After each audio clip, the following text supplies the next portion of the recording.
if I transfer the energy from Test cricket, which is happening at this moment, to the white ball side, to the T20s and the ODIs, there's an England continuation of the England tour of India. Then it's the West Indies tour. Then it's the T20 World Cup. Potentially, there's an Asia Cup somewhere, right? There's Australia, New Zealand, sorry, and then you've got the Australia Test Series later next year. So, from a white ball standpoint, with India experimenting so much with such new faces who majority of the time have worked out, how do you see India's white ball side looking now that, for the World Cup or the T20 World Cup at least, they will have Bumrah back, they will have Virat Kohli, Rohit Sharma, KL Rahul.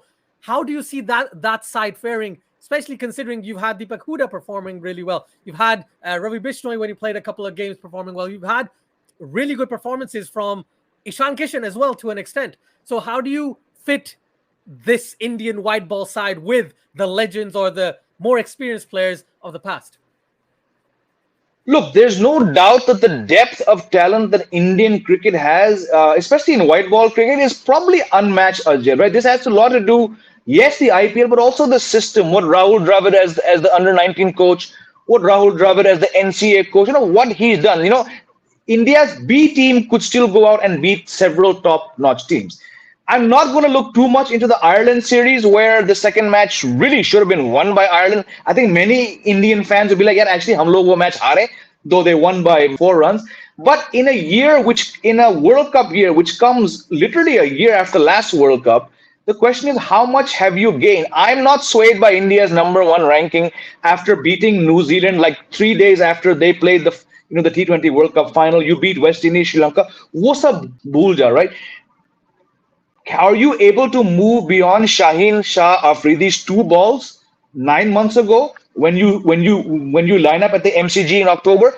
That is the answer. It's not. Yes, you can gauge progress against Ireland, against England, West Indies. Jo bhi team aayega. But if you are not able to move from that level of cricket, which saw you, and we haven't spoken like this, for a long time.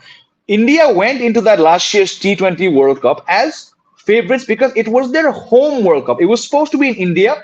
COVID shifted it there, but it's still your home World Cup, right? You're the only cricket team out of all the nations in that last year's World Cup. Everyone in your squad played IPL matches. Many teams didn't have IPL representation, right? So you had a very good team. Why were you blown away by another left-arm pacer? आपने बस नाम बदल दिया. एक time पे Trent Bolt था, एक time पे Mohammad Amir. So you're not overcoming the same problems. Why did you struggle against New Zealand spin? It was like the 2007 World Cup. You lost your first 2 matches and pretty much you were out, right? So it's tournaments like this, which at the end of the day is what you play any format for, to win titles, right? It's all good being the top ranked team for 5 years in Test cricket, but when you come undone in the World Test Championship final, where you picked the wrong team, frankly, right? New Zealand played 4 fast bowlers and De Grandhomme. You played 2 spinners. So, like it or not, you're going to be judged on winning titles, right? 2019 World Cup, you stormed there. What happened? You were undone by a left-arm pacer in the very same country, जहां 2 साल पहले एक left-arm pacer ने आपको 3 game में आपको match से बाहर कर दिया. So I judge a team, not India, I judge any team's progress on what they do in the intervening years between tournaments, right? Forget bilateral. I think bilateral, especially ODIs, are the most boring format going around. So how do you translate that? How do you channel the talent you have into building a World Cup squad? The answer lies there. They look good. I wouldn't say they look great. They look good, but the real test starts in October in Australia. That's very well put, because on top of the developments that India's made with their bench strength and everything, that might not fix the problems of the past. All that is doing is giving you guys a lot more backing, but you don't have the main players to perform on the big stage. There's a player called Umran Malik that everyone's been talking about. Very exciting prospect. Do you see him going at least to the T20 World Cup later this year? Not on the basis of one breakout IPL and on the basis of 2 matches against Ireland, I think. But that says more, Ajit, about the depth of India's fast bowling, right? There was a time not long ago when you would have been like, India, I'm saying you are India, fast bowler. Now they have it, right? And the bench strength is fantastic. But that doesn't mean, like Rahul Dravid said after the IPL, when Umran Malik was picked for South Africa, we need to be pragmatic. We need to take it serious. Yes, he made a stir. but he's still like number 6 in line, right?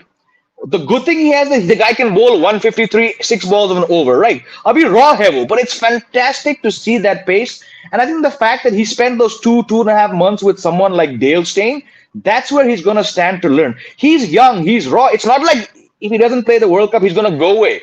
He's gonna be around for a long time. But frankly, I think he's still too far down the line in terms of playing for the in the World Cup right now. That said, if he gets picked for every subsequent T20 series that India play until then, and he gets wickets, then yes, he might be there. But right now, if you ask me, right now on July, what are we, July 3rd? I'd say no. I'd say no. No, fair enough. I think you make a very valid point about so many people ahead of him in that line. You've got Bumrah, you got Shami, you got Bhuvaneshwar Kumar, you have Prasidh Krishna potentially. You have a lot Avesh Khan, Arshdeep Singh is nowhere as quick as Umran Malik, but his role as a death bowler outweighs the sheer raw pace of Umran Malik, at least now. That pace may come in very handy in Australia. It probably will. But it's too early to say on the basis of 2 matches against Ireland, should this guy go. Abhi time hai. ठीक है, अपना time आएगा, right? Everyone has their own time. Absolutely.